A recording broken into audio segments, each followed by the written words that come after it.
Hello, I'm Kimberlie Acosta. Welcome to the Native News Update. It's Tuesday, April 12th, and many of the stories you hear here can be found at our website, IndianCountryNews.com. And here's the news for the day from the Associated Press and other Native news sources.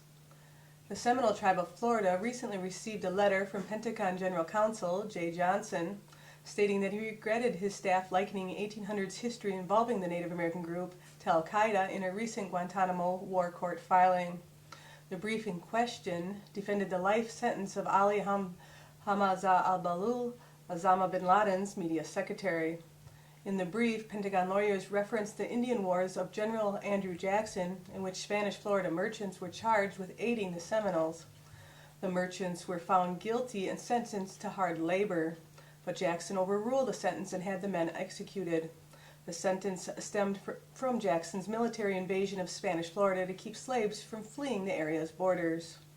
The brief states, not only was the Seminole belligerently unlawful, but much like modern-day al-Qaida, the very way in which the Seminoles waged war against U.S. targets itself violate the customs and usage of war. The Seminole Tribe in March asked Secretary of Defense Robert Gates to withdraw that portion of the brief.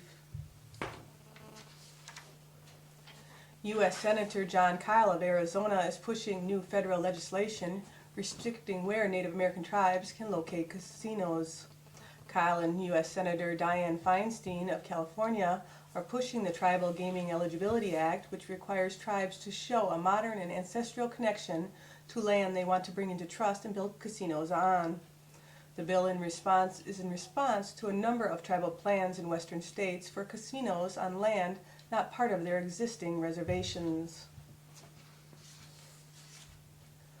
Home loan giant Wells Fargo and Company has agreed to pay $11.2 million to settle federal securities charges involving mortgage-based investments that Wachovia Capital Markets LLC sold to Zuni American Indian Tribe and other investors. According to the complaint filed by the Securities and Exchange Commission, Wachovia sold the tribe and an individual investor collateralized debt obligations that were tied to the health of residential mortgage-backed securities. The Securities and Exchange Commission alleged that Wachovia sold the tribe the CDOs at prices that were 70% higher than its own estimate of the market-to-market value of the securities.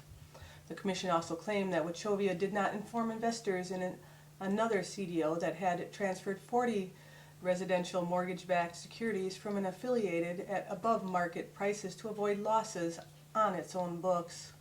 Wells Fargo, which bought Wachovia in 2008, agreed to pay restitution of $6.75 million and a $4.45 million penalty to settle the charges. According to a bankruptcy plan filed by the Jesuits of the Northwest on April 4th, the provincial of this order will send apology letters to more than 500 people who have accused Jesuits of sexual abuse. Letters of apology will state that the abuse claimant was not at fault for the abuse, and that the province and the reorganized debtor takes responsibility for its part in the abuse. The Jesuits will post links on their website to the names of members of the Oregon province identified as perpetrators. The Jesuits will publicly thank survivors, loading them of being brave enough to come forward and address the problem. That statement will go on the website and in the regional newspapers. That all comes in addition to more than $166 million in financial compensation, one of the largest settlements from the U.S. religious organization for abuse. The abuse occurred decades ago, as far back as the 1940s, and much of it in Native American missions. As Native Americans who attended Jesuit schools in the Northwest and Alaska just learned that they will share in a settlement for offenses including childhood sexual abuse, plaintiffs in South Dakota, nearly half of whom are women, face a legal barrier. When the nuns wanted you at night, they'd come and get you from your dorm, recalls Mary Jane Wanadrum, who was a young child, lived as one of the South Dakota's several Catholic-run boarding schools for Native American children. The sexual abuse suffered by Drum and her 7 brothers and sisters as grade school students was both continual and depraved. She recalled nuns, priests, and lay employees subjecting both boys and girls to a barrage of violence assaults, and bizarre molestations. Drum and her siblings have now filed childhood sexual abuse lawsuits against the Catholic Diocese of Sioux Falls and other Catholic church entities that provided the orphanage's staff and supervision. In South Dakota, 77 plaintiffs have complaints in various stages concerning abuse at a half a dozen boarding schools. Some, like Drum's, are in the early phases, while others have already been before judges. On March 18th, Drum was dismayed to learn that the South Dakota court had dismissed 18 plaintiffs' suits. Nearly half in the South Dakota plaintiffs are women, a much higher proportion of abused females than the Catholic Church claims is typical for its institutions as a whole. However, the Church requests information only on priests and deacons, not on nuns, lay employees, or others, which may have skewed the data. In dismissing the 18 cases, the South Dakota judge applied a 2010 state law that limits victims' ability to bring child sexual abuse lawsuits after age 40. Since almost all Native American boarding school survivors are older than that, another of their attorneys, Gregory Yates of Rapid City in Los Angeles, has charged that both the law and the unusual retroactive ruling target this group.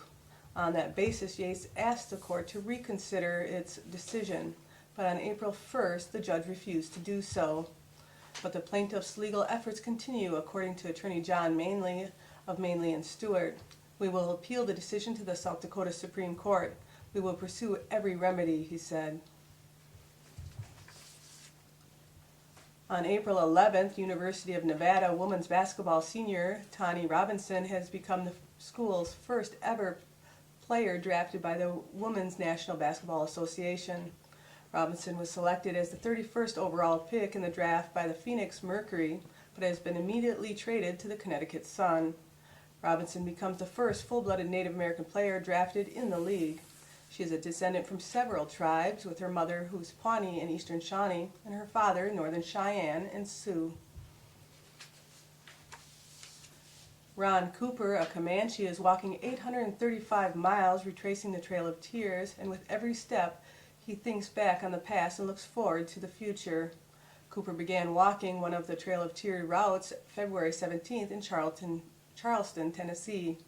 He said he began his journey there because that's where a lot of Cherokee were gathered in an internment camp before they were marched west. The idea of the hike began when Cooper decided he wanted to champion a long-distance walk. He was inspired by the other people's hiking adventures and wanted his walk to be personal, a reflection of who he is. From Tennessee, Cooper went northwest towards Nashville, then to Kentucky, southern Illinois, and into Missouri. He visited historical landmarks such as the Trail of Tears State Park, the burial site of Cherokee Chief White Path and Clay leader Fly Smith in Hopkinsville, Kentucky, and Berry's Ferry, where Native Americans crossed the Ohio River into Illinois and were charged $1 to cross when the fee was 12 cents. Cooper is hoping to finish his trek during the third week in April. He will either stop in Westville or Tahlequah, Oklahoma. For more information on his hike, you can visit ronhikestrailoftears.com. And that's the latest roundup of news from Indian Country on this edition of the Native News Update. I'd like to thank you for joining me, and have a grand day.